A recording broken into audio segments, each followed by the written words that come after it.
वफाकी हुकूमत ने माली साल 2026-27 के लिए 18 खरब 77 अरब रुपए 10 करोड़ का बजट पेश किया है और बजट में कर्जों पर सूद की अदायगी के लिए 8,000 अरब और दिफाई बजट के लिए 3,000 अरब रुपए मुख्तस किए गए हैं। बजट दस्तावेजात के मुताबिक वफाकी हुकूमत कर्जाजात की अदायगी और सूद की मद में 8 खरब 5 अरब 40 करोड़ रुपए खर्च करेगी।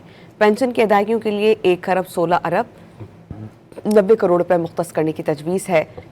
बजट दस्तावेजात के मुताबिक फेडरल बोर्ड ऑफ रेवेन्यू को 15 खरब 26 अरब 40 करोड़ रुपए टैक्स वसूली का हदफ दिया गया। हुकूमत को तवक्को है कि गैर टैक्स आमदनी की मद में 5 खरब 33 अरब 60 करोड़ रुपए हासिल होंगे, जबकि निजकारी से हासिल होने वाली आमदनी का तखमीना 4 खरब 1 अरब 20 करोड़ रुपए लगाया गया।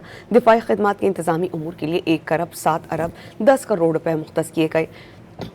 वफाकी हुकूमत ने माली साल 2026-27 के लिए 18 खरब 77 अरब रुपए 10 करोड़ का बजट पेश किया है और बजट में कर्जों पर सूद की अदायगी के लिए 8,000 अरब और दिफाई बजट के लिए 3,000 अरब रुपए मुख्तस किए गए हैं। बजट दस्तावेजात के मुताबिक वफाकी हुकूमत कर्जाजात की अदायगी और सूद की मद में 8 खरब 5 अरब 40 करोड़ रुपए खर्च करेगी।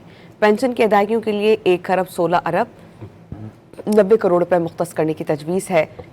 बजट दस्तावेजात के मुताबिक फेडरल बोर्ड ऑफ रेवेन्यू को 15 खरब 26 अरब 40 करोड़ रुपए टैक्स वसूली का हदफ दिया गया। हुकूमत को तवक्को है कि गैर टैक्स आमदनी की मद में 5 खरब 33 अरब 60 करोड़ रुपए हासिल होंगे, जबकि निजकारी से हासिल होने वाली आमदनी का तखमीना 4 खरब 1 अरब 20 करोड़ रुपए लगाया गया। दिफाई खिदमात के इंतजामी उमूर के लिए 1 खरब 7 अरब 10 करोड़ रुपए मुख्तस किए गए।